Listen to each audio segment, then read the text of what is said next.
Alright, let's get right into it. The objective for my project is to show the effects that procrastination has on students' grades.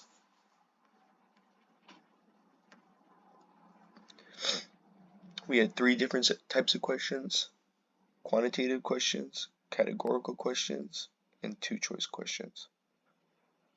For the quantitative questions, we had in this class, how many assignments have you received with a grade below 60% because of procrastination? And in this class, how many assignments did you procrastinate on in the past week? The categorical questions were, for this class, what is your grade in Canvas? And what grades did you receive for the Who Needs Statistics assignment? Lastly, for the only two-choice question, it was, do you procrastinate with schoolwork, yes or no? The possible variables that could have possibly affected the data replies were the amount of classes an individual student has, misunderstanding of the full survey question, which I feel like was the most likely that happened throughout this survey, and full-time or part-time job, which I feel like was least likely to affect replies throughout this survey.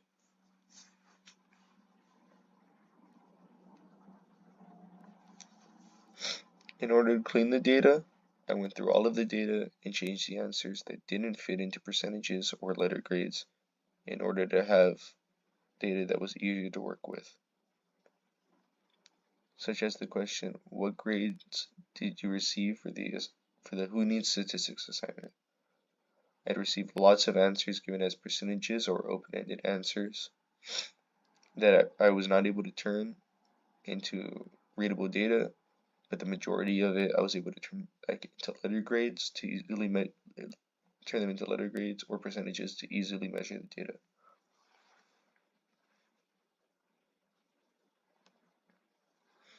This is my data after cleaning it up. As you can see, as I just explained, there's many blank spots where there was undesirable data given. Also, answers such as NA, which we used to categorize answers that were not readable, but still wanted to keep the same amount of data in there.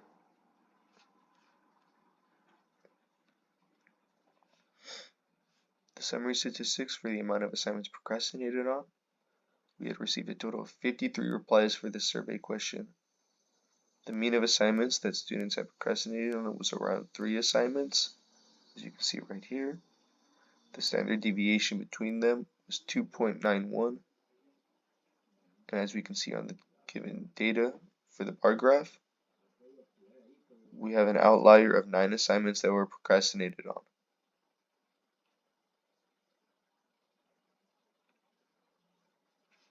The summary statistics for receiving a 60% or lower because of procrastination, we had received 50 replies for this survey question.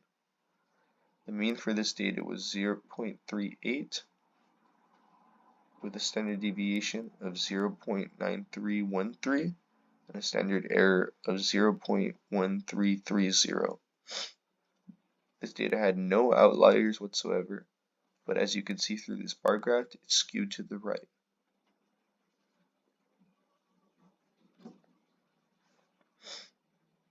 For question number 3, for this class, what is your grade in Canvas? The data shows us that the average grade in the class was an A. The second most average grade in the class was a B, and the least average grade in the class was a D.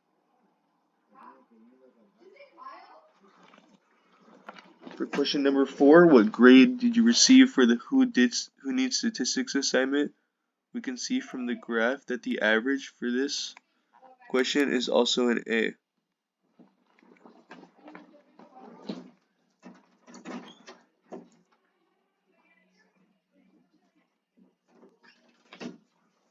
We can also see that the lowest received was a B. The second highest received was an F.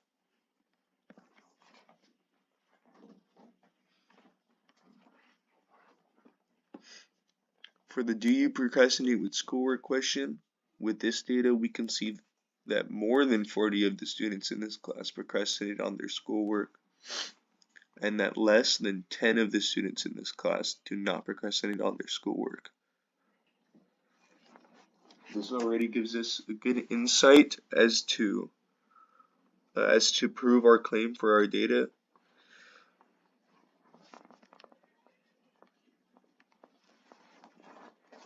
For the confidence intervals, for one of the first questions, we had a 95% confidence interval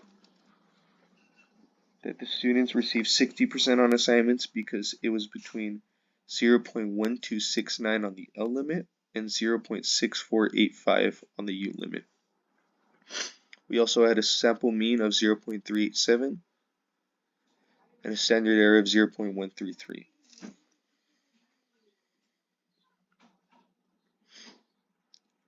For one of the second questions, we were 95% confident that the proportion of students that procrastinate their assignments is between 2.29 and 3.86. We also had a sample mean of 3.075 and a standard error of 0.40.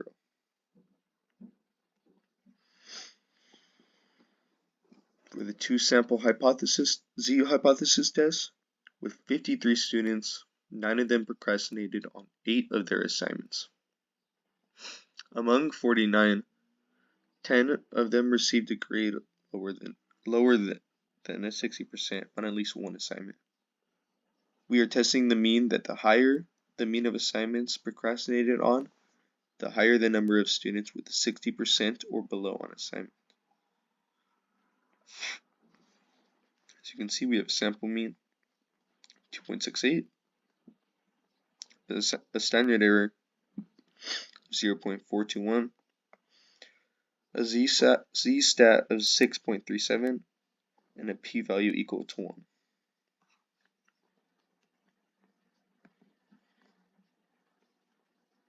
With this test conclusion, since we have received a p-value that is equal to 1, we failed to reject the null hypothesis. And with everything that we have done, there is significant data proving that supports our claim that the higher amount a student has assignments that are procrastinated on, the higher they are likely to have a 60% or lower on an assignment because of procrastination.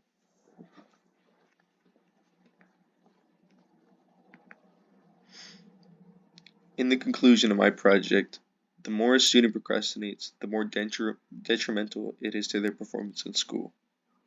As grades decrease, the more a student procrastinates more. This has proven our claim that students who procrastinate are more likely to have a lower grade in their classes. And it also proved a second claim that we had not made, that it affects their overall performance in school. With all the data that we've gained, we are able to prove our claim and reject the null hypothesis.